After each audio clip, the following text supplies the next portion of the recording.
Hi guys, here's another one. We've got the DYSON vacuum brush roll sweeper bar. I'm going to replace the bar, as you can see here. So what you're going to do is flip it on its side. There's a little diagram here, shows you how to unlock it, and you unlock it by turning the little tab there with the coin counterclockwise, and you heard it click there, so that's free.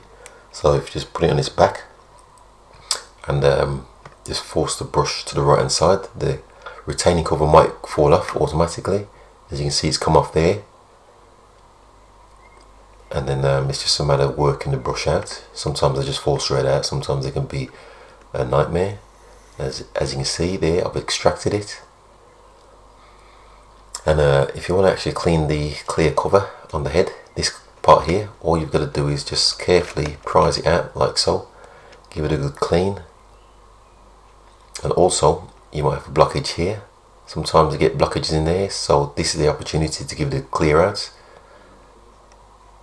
As you can see, this one is clear, so I'll just put this cover back on, and I'll just show you here.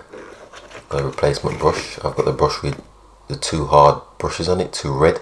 Sometimes they're black and red, most of them are. So it's just a reverse of fitting it. This bigger hole is for the drive on the head. So all you got to do is put the retaining locking retainer back on, and then just slide the brush in, and as you push it in, it should screw itself onto this drive bar, and you heard it click there. That's fully inserted. So now it's fully in, all you've got to do is a reverse now.